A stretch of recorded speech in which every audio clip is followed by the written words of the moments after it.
Despite finishing the month of February with only 3 wins, the Chicago Bulls still sit firmly in the 10th seed, and their last win against the Toronto Raptors may have sealed that fate. We're going to talk a little bit about that. Plus, we're going to talk about AK's interview on Gimmie the Hot Sauce and dive into the mailbag. All that plus more right after this.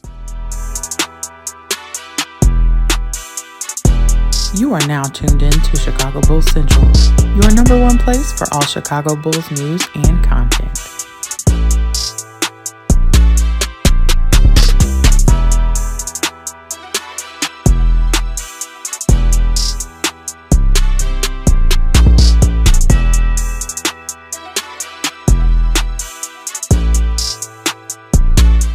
What's going on, Bulls fans? Welcome to another episode of Chicago Bulls Central, your number one spot for everything Chicago Bulls related. I'm the host there, Hayes, but more importantly, you guys can follow the channel at Bulls Central Pod on every social media platform we happen to be on. With that said, let's go ahead and get into this content for today, y'all. And here's the thing, right?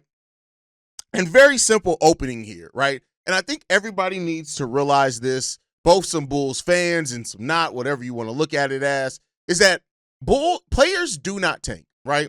And I get it that, there's this mad dash and conversation about, well, the Chicago Bulls, they should be this, they should be that. Why are we winning these games? The Bulls won 3 games in the month of February.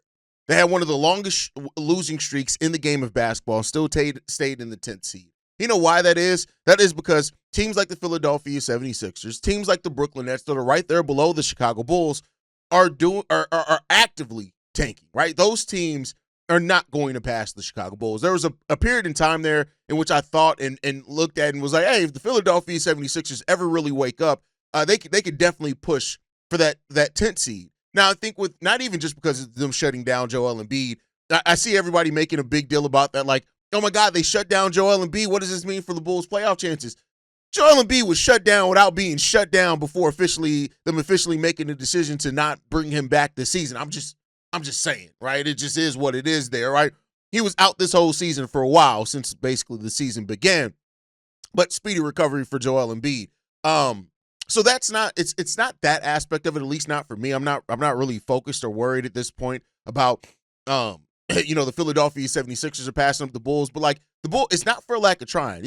People have acted and treated this thing as if the Bulls have gone on some 4-5 game winning streak, right? Or they've gone on a run like Nikola Mirotic a few years back, right? When the Bulls were trying to take and he had the Bulls winning games. Like, that's not what we're seeing here, right? Even with Josh Giddey's recent stretch, like the Bulls are still losing the majority of these games because we are a bad basketball team. I don't say that to knock any one player, right?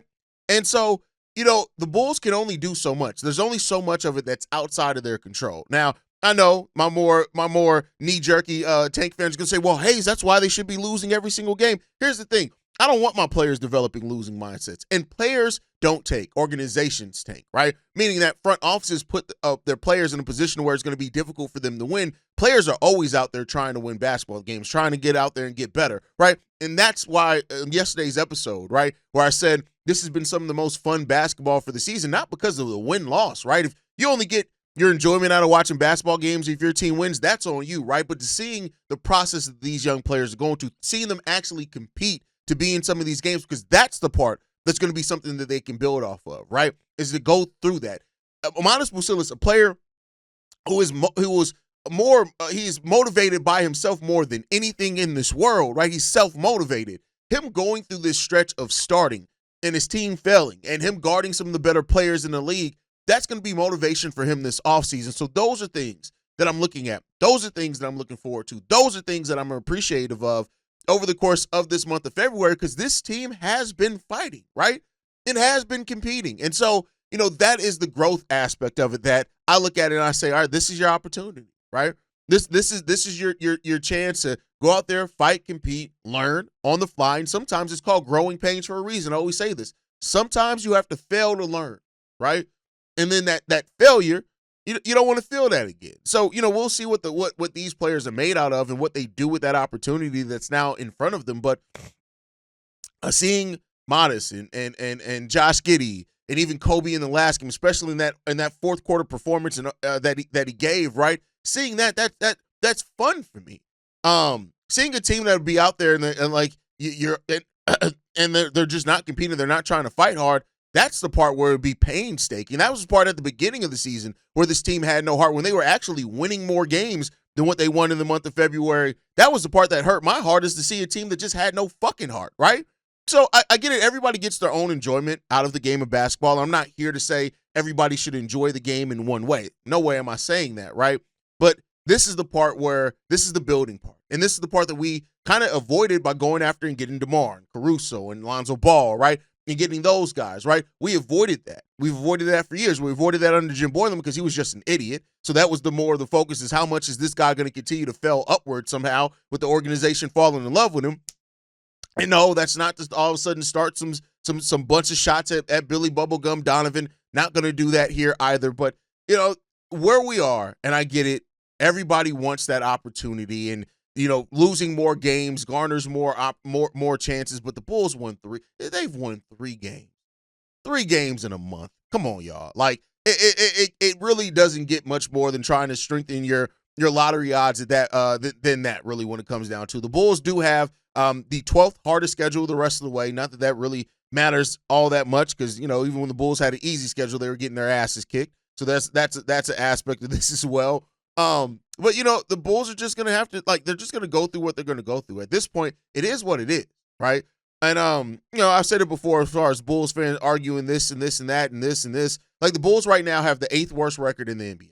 They're going to roll into it, if everything stands true, with a 26% chance at the top 4 pick, and overall a 6% chance at the number 1 overall pick. Now, you know, Philly right now is 2.5 games behind them. You know, so, you know, 3.5 if you're looking at the Brooklyn Nets. That's not necessarily odds that you can't change between now with 22 games left. But when you look at the direction that these teams are going, probably not going to happen. And that's why we're kind of pivoting more towards draft focus, which brings me to what Arturas Karnisovas said. I'm just going to use one quote. I'm not even going to get deep into the bag of what all was said in Gimmie the Hot Sauce podcast, but this one quote says, "After the season, I think we're going to focus on the draft of 2025. I know we're going to get a good player." First of all, and I know this is just the wording that just stood out to me, and I'm just taking this and running with it. You said you think you're going to focus on the 2025, and you're going to start on that after the season? See, and you know, it's quotes like this that if the Bulls end up somehow missing on their pick in 2025, I'm going to go back to it. I'm going to be an asshole, and I'm going to say that because AK said on March 1st, when the season's 90% over, said, "I think we're going to start focusing on the draft." You're going to start. You should have been, like, the draft preparation is done throughout the entirety of the season. You know what the really good teams have been doing? They've been scouting all season long. Regardless of wherever their team is going to draft or not, they've been scouting these guys for an entire year, plus even going back to some high school with some of these cats. You don't mean to tell me that you're like, and this goes back to just saying, I don't believe that the Bulls are just now focusing on the draft. I want to be clear. I believe that their scouts have been doing work all season long, that they've been going around, they've been watching games. We've even seen AK at a couple of games as well in college, and we know he's kind of scouting guys. Last year, he went and watched, a couple of years ago, he went and watched an international game. Guess who was at that game? Earn a lot but Tim. But, I mean, that didn't actually work out for the Bulls. So I guess you could say, well, Hayes, was that actually the right thing to scout? So okay, you got me, right? But it's the way that AK communicates things. And this is why I do say that, like, it's not even just about being media trained. It's just about being smart. And I'm not saying that AK isn't a smart guy in life, but as a smart guy in communication skills, he is not. AK is absolutely terrible at communication. And I don't mean that haphazardly. AK is one of the more terrible communicators I have ever seen in my life. When I'm talking about just communicating simple things, he makes everything so much more questionable than what it needs to be, just because he communicates like a fucking idiot. And I'm not talking about the language barrier. I'm not talking about any of that. I'm just talking about the way that the words he chooses to use. It's either tone deaf, downright idiotic, or just stupid. It's stupid. And it's like he doesn't know how to read the room or read the fan base. And that's the part where you get more and more anxiety from Bulls fans, because AK's just an idiot in the way that he communicates. Now, if you see the smart decisions, the result of smart decisions on the basketball court, you can deal. You know what? You know who else says some stupid shit? Mark Cuban says some stupid shit. Go back and look at some of the stuff that Mark Cuban has said about the actual game of basketball. But you know why Mark Cuban didn't get questioned for so long? Because his team was winning. Because he invested in his team to win. Now, I know that's an owner versus a GM, but I'm just saying, Mark Cuban says some really god-awful, dumbass things. He just always has. Steve Ballmer has said some really dumbass things. You got other people that say some stupid shit. But the problem is that when you look at the results of whatever they do, you're like, oh, well, yeah, he said something stupid, but like they got Luka, they built around Dirk, they got a title out of it, right? You look at Steve Ballmer, he's investing everything in his franchise. He has a team that has injury prone, but guess what? They're underneath the first tax apron. So they got a lot of flexibility to add to it. Norman Pound's having a great season. You got a good coach in that building. It's just those type of things. AK just communicates like a fucking idiot. And sometimes he just needs to shut up. Like Mark Eversley also communicates like an idiot. But you know what? We see Mark Eversley twice a year. So it's not that bad. AK continually likes to get in front of cameras and sounds like a fucking idiot. And then we're sitting there wondering what the hell just happened. Why are the fans so mad? I don't know why the fans are so mad. We're doing our best because you communicate like a dumbass, bruh. Get better. Do better. Hire a media team. Come on, get yourself together, fam. Get an assistant GM that's great. Put that motherfucker in front of the camera. Y'all stupid. You're stupid. And it's frustrating. It's really freaking frustrating. But I'm going to shut up. I'm going to shut up. Got a game tonight. Got a game against the Indiana Pacers. This is a game which, the Bulls are coming up against a 33-win team in the Indiana Pacers. When you look at the Pacers so far in the season, they have the 8th best offensive rating in the league after starting off kind of slow at the beginning of the season. Pacers are one of the perfect examples of why early season struggles don't necessarily mean that that's going to be the story for the season. They started off looking terrible. They've worked themselves all the way up into the standings in the Eastern Conference. They have the 5th best true shooting percentage in the league. They're no slouch defensively. Not great, but they're 17th ranked defensively. When you have an offense that's that efficient, you can afford to be towards the bottom half of the league as long as you stay up to that upper part of it. They're the 8th best assist team in the league. They do not turn the ball over. They have the 5th best turnover percentage in the league, right?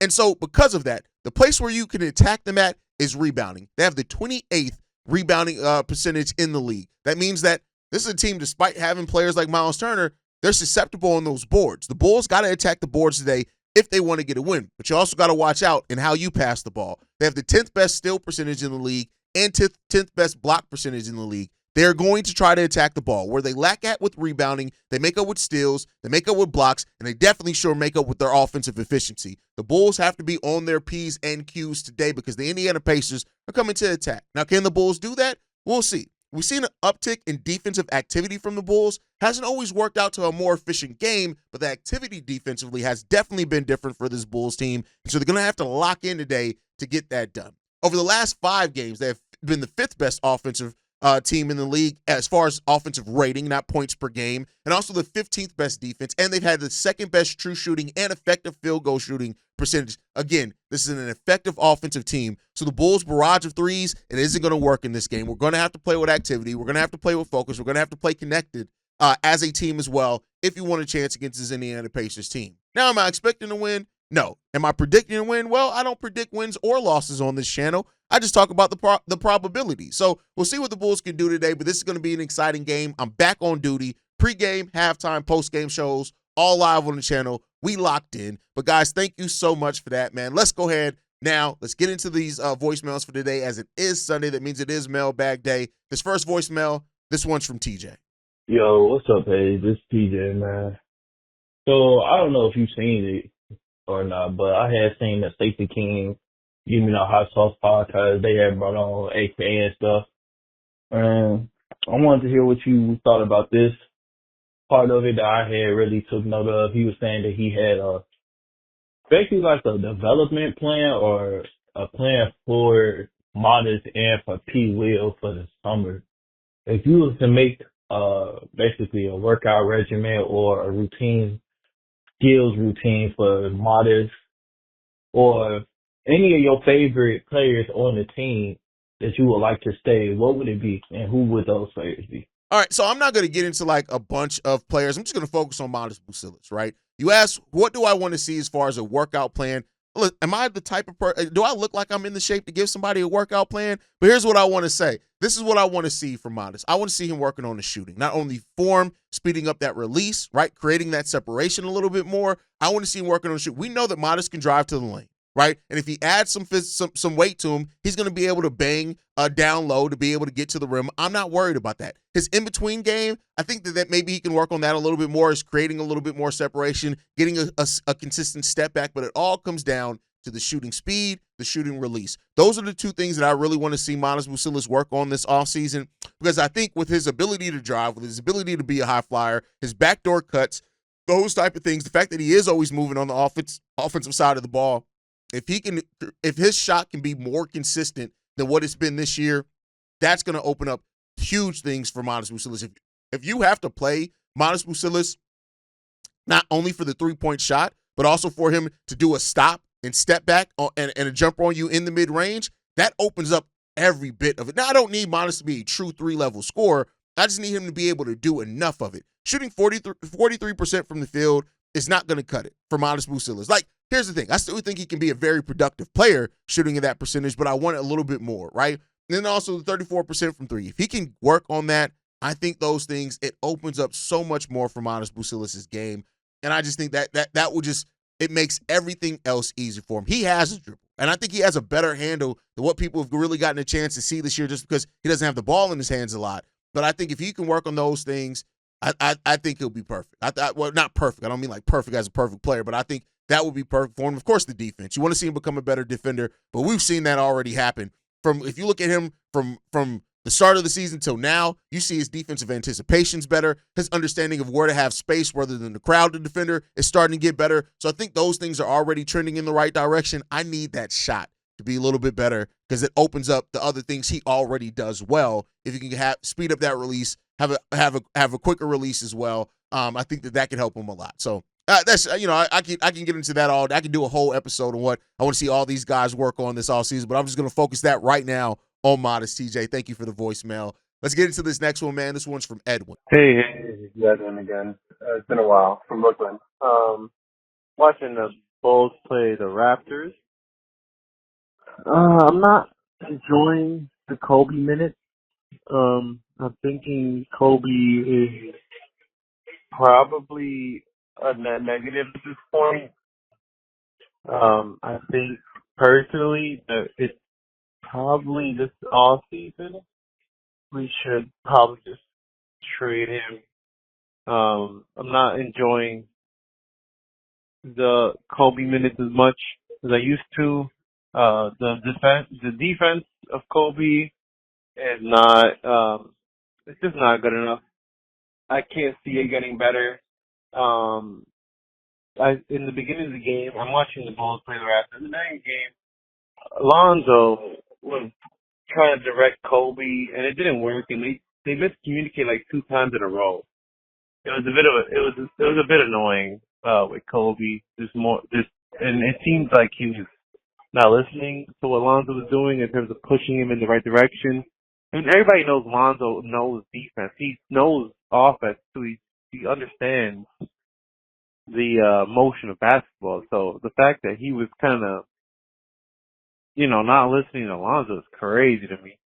But maybe that's not accurate. But either way, I think that Coby White is probably cooked.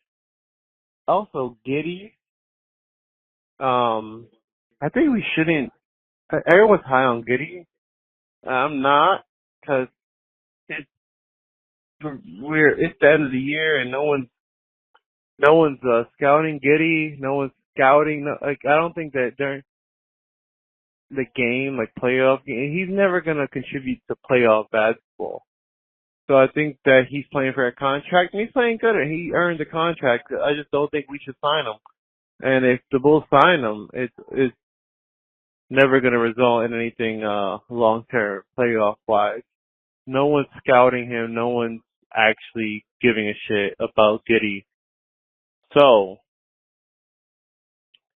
during playoffs, if we ever make it and Giddey is our point guard, those drives to the basket and are not going to work. It's just not. So he has a negative wingspan. I'm not a hater. If he shoots and scores, it's cool. But the drives to the basket that he likes to do aren't gonna work in the playoffs.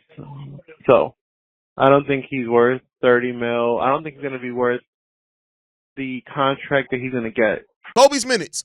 Here's the thing, Edwin. I gotta agree with you here. I disagree with you on the Giddey, and I'll get into that here in a second. But when you look at Coby White's game, the last 2 seasons, Coby White was plus 5.2 on the court in 2022-23. Keep in mind, that's when his box score stats were terrible, right? I'm talking about not even remotely. His shooting percentage was bad. The point per game production wasn't nothing special, nothing to write home about, right? And so if you look at Coby White, just to bring it up, his 2022-23 stats, he averaged 9.7 points per game, which is the lowest of his NBA career, right? He shot the ball 44% from the field and 37% from three, but he's chipping in 2.8 assists, 2.9 rebounds. But guess what? He was still a plus 5.2 when he was on the court. We scored 6.8 points more per 100 possessions more when he was on the court. And, oh, by the way, opponents were shooting a 1.1 worse field goal shooting percentage against him that year. So that's why I like to go to that year, because it's not even about Coby White having crazy stats. Now, last year when he took his statistical jump, we were a positive 4.6 when he was on the basketball court as far as a differential, and a positive 5.6 points per 100 possessions as well. And we had a better effective field goal shooting percentage of 4. All those numbers were some of the highest of his career, right? You flip that to this year. When Coby White is on the court this year, we are negative 6.4 points worse as far as the differential, negative 2.7 points less per 100 possessions when Kobe's on the court. And, oh, by the way, players that he are guarding are shooting 3.3% better than their season averages when Coby White's guarding him. Coby White has been bad this season. And it's not just about the counting stats. It's about overall, like, the impact on the game that Kobe's having. And he got to get that together. We've seen players have down seasons, but I'm not willing to say I'm completely out on Coby White yet either. It's just that he has to wake up on this, right? Now, as far as the Josh Giddey part, the thing that I don't like is when somebody says, we could never do XYZ with a player that's 22 years old. That's just asinine. And I don't mean to come at you with that, Edwin, but to say that, oh, we could never do XYZ with Giddey, I'm sorry. Go and look at some of the teams have worse players than Josh Giddey on their roster, and guess what? They still perform. And people like to always say, well, Josh Giddey can't play in the playoffs. He had a bad series against the Dallas Mavericks where that whole entire team got cold shooting from the field, which makes Josh Giddey's impact, especially with how they use him, even less. The series before that, he averaged 12.5 points per game on 47% shooting and 50% from three, with 5 rebounds, 3.3 assists, almost a steal and a block per game. Yes, he can play in the playoffs. To say that you can never do something with a player as young as Josh Giddey, I just never get with, no matter who that player is, much less a player with Josh Giddey who's already done a little bit of that in the playoffs. He got to get consistent, and it's about rounding out his game. Let's stop trying to say who players are and aren't when they're 22 years old.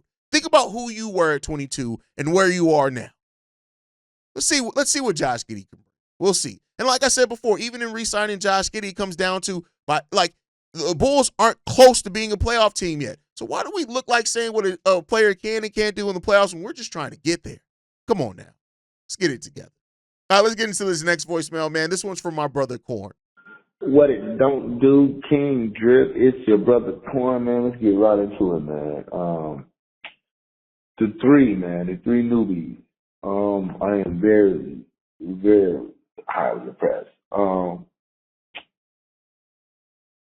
Just impressed, man. And question, and this is a real question to you about them three. Because we can talk about, saying how the way Herter been shooting, Zach Collins, even Trey Jones, defense and all that, right? Which one of them, if you had to put your money on it, which one of them three stay long term? Or do we keep all three of them long term? That's just a question I'm trying to dawn myself. It's like, if I was AK slow ass, which of the three would I make a deal with for a foundation piece for the long term, for the future? And that's a question I have for you, man. And the other thing is about Coby White. this is a question I got for a lot of us, man, and this is a question I'm asking myself. Where is Coby placed with this team? Because I don't know. Where do he stand? This is why I'm with the trade Coby thing, because I don't know what is his role no more. What is Coby's role is exactly, besides chucking up a whole bunch of shots? What's going to be his role moving on? I just don't know. And it's just a thought, man. I really don't know. And maybe you can put me on. Maybe you can teach me what's going to be the future for Coby White in the Chicago Bulls jersey. What is going to be his role? Because right now, I don't know. Is he going to be a future starter with this new regime? Or eventually, if he go do him like how we did P. Will and just fade him in the back? I just don't know, man. You already know, man. I appreciate you like always, man. Yeah, man. Appreciate you, Red Nation.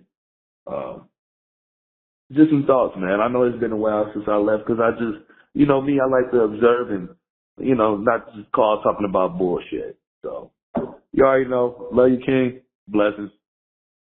If they all keep playing the way that they've been playing, I'd say Zach Collins. And the reason why is that having productive big men that are active on both sides of the ball matters, right? Especially even if you draft a Kaman Malawik or Derek Queen, right? Whether these guys start right away at center or develop, like Zach Collins is good to have as a backup center, right? And I think especially if you can have him as your third center. Now, right now he's in a hot streak, right? And with the team right now, statistically, they got players doing some things, but I think just having a productive big man on both sides of the ball is important, right? And it's rare, and it could be a luxury. And if you do re-sign Zach Collins, and then let's say eventually, like, you want to move on from him because Derek Queen or Kaman end up developing hugely, you probably can find value if he keeps playing. That's a big thing. If they keep playing the way that they're playing from here to the end of the season, which I'm not even talking about the statistical output, because Zach Collins isn't going to keep averaging nearly 20 points. But I think if the way that he's been playing, the activity that he's been playing, I think that's the key thing there. Now, as far as your other question, where's Coby's place with the team? Well, hell, where's the team, right? That's hard to answer. Where's Coby's place when right now so much is up in the air on this team? We don't even have a foundation yet as far as what we're trying to do, what the play style is. So to say what is Coby's role in the team, I can't say. But I do think moving forward, Coby isn't going to be as easy to trade as some people make it out to be, mainly because of his inconsistent season. And the numbers that I gave earlier as far as he's been a net negative, right? So it's going to be hard to move those players unless it's in a lopsided deal where you're not finding value and you're just moving them to move them, which if they're open to do that, I think it's going to be more of a sign and trade in the offseason, the following offseason, not this upcoming offseason, than what it will be, but like he's not on the roster by next season. That's just my personal opinion, but we'll see what the future does hold. I don't have a crystal ball, but those are my thoughts. Let's get into the next one. This one's from Vikram. Yo, what up, Hayes? I got two things that I wanted to talk about. Oh, this is Vikram, by the way. One, I was looking at Kasparov's show, so I don't really know how to say his name, but I think that if given where we are in the draft, most likely going to be around like pick 7, pick 8, depending on how the season plays out. I think he's the guy to go for. I think I don't know. I don't think AK's going to draft him, but like, I was hoping like maybe you could do like some like breakdown of his game just to like learn more about him, because he would be another Illinois boy. I know AK loves, even though he's not from Chicago or anything, I know he loves just like keeping it hometown. Yeah, so I was hoping you could do like a breakdown because I do really like his game. I don't know how well he can fit next to Josh Giddey, but I think out of the top 3, like outside of the top 3, he has the highest ceiling, in my opinion. I think he's got like, from what I've heard, he's got like feelings of like a Goran Dragic. Maybe he could be better, worse, whatever. But like, I think he can be something really good. So I was hoping you could do like some sort of breakdown on him. Maybe, I don't know, if you got the time to do that. Other than that, I think that the perfect center that we should go for in the off season, I don't think we should draft a center. I think maybe taking a look at signing maybe Naz Reid would be a great idea. So I've personally been a big fan of Naz Reid because I grew up in Jersey. So I got to see Naz Reid play a lot in high school and stuff. And dude, he is legit. Like, he is. If we get him this off season, I don't know, sign and trade, utilize like Zach Collins' salary, sign him to like a $25 million per year salary. I think we can outbid like Minnesota. I'm not too sure if we can, but like I think he should be a big priority. Great player. I still think he's underrated. He's a very good center in this league, and I think he would be the perfect player to pair with like a Josh Giddey, and Coby White, who are great rebounders. So where Naz Reid lacks, I think they can make up for in a great way. I think we could stay as pretty good rebounding team. Like even with his addition and things he does bring offensively, even defensively, I think that he would be the perfect player to pair with KJ. Here's the thing about KJ, bro. KJ is basically a slightly more athletic Josh Giddey. So I don't know if you're keeping, who's to say, they may not be, but I don't think if you're keeping him, you bring in KJ. I just don't know if KJ can be a shooting guard at the next level. I know he's listed as 6'6", but the last measurements that I saw actually have him 6'5" with a 6'6" wingspan. Now that puts him near like Coby White's levels, but I think when you look at him, you'll be recreating the Coby problem. KJ is best when he's on ball. That's just how he's been so far. He's best when he's on ball. He has the ball in his hands. He's able to create. I don't know if you want to get now. The thing is can he be a more consistent shooter? His jumper looks really good, those type of things, but I just don't know. And you say that KJ has the highest ceiling of any guy outside the top three. I can't agree with that. I think Asa Newell has a higher ceiling than him. I think Igor Dimon is another player, a similar player. I think he has a higher ceiling than him. I think that Kaman has a higher ceiling. Trey Johnson probably has a higher ceiling than him. If we're going to if you're talking about probably the player that can turn into a superstar outside the top 3 or 4, Trey Johnson definitely has a chance as well. And I think a lot of people are starting to overlook Trey Johnson, and I think that I really like him. He's like a bigger Cam Thomas. 6'6" with a 6'10" wingspan, can score on every level. He definitely has the potential to turn into a 3-level scorer if we're going to go guard. But then that's another thing. Why are we going another guard, bro? Like, come on, man. But I do see the benefit of going best player available as well. Now, as far as Naz Reid, there's no way. Naz Reid makes no sense for the Chicago Bulls. Again, if we were already a playoff team, maybe, but this is a young team that's trying to develop. Signing Naz Reid, who's going to take upwards of $28 or so million, makes no sense with the current place that the Bulls are at. It just does not. I like Naz Reid as a player. I actually love Naz Reid as a player. I think he's better at the 4 than the 5, but I don't think that that's the place where the Bulls are right now, personally. All right, let's get into the last voicemail for today, man. This one's from Shay. What's up, Hayes? It's Shay. I was thinking, and yes, I was thinking about this.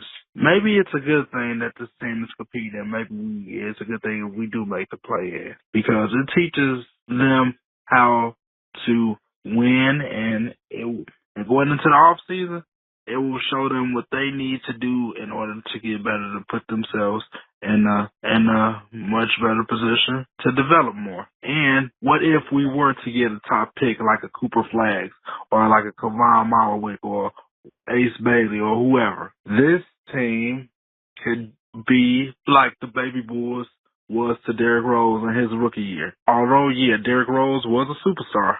Don't get me wrong. Okay, generational talent and all that. Say, for instance, we do get a generational talent. These guys like Josh Giddey, Coby White, all these other guys, by them going into play and competing every day, possibly making the playoffs, they probably already know what it takes to win at a certain level and probably could make that top overall pick, whether it be 1, 2, or 3, adjust to the NBA much easier. Because let's face it, although, yeah, Derrick Rose is a generational talent, having guys like Kurt Harvick, Ben Gordon, Tyrus Thomas, all of those guys, Brad Miller, all of those veteran guys, and some of those guys who were pretty young, might I add, that helped Derrick Rose develop it a lot faster into a winning player due to the guys that he was playing with, due to the guys that have been in winning were in some sort of winning situations before he got there. You know what I'm saying? Although they missed the playoffs a year before he was drafted, but they knew how to win. That's why they took a championship defending team like the Boston Celtics to the 7-game series. So I do feel like it is a benefit of us making the play-in, because if we do get a top pick and get lucky like we did with when we got Derrick Rose, we could help that guy, whoever it is, Cooper Flags or Coby White, adjust to the NBA much more faster and much more easier than what it would if he were on a rebuilding team for a bunch of young guys that don't know what they're doing. But that's just what I think. Anyway, Tim, what you think? Peace. Shay, never in your life let me hear you talk positively and bring up Tyrus Thomas. What? What are you talking about? This boy said, we had good players. Kirk Howard, Luol Deng, Ben Gordon, Tyrus. One of those things are not like the other.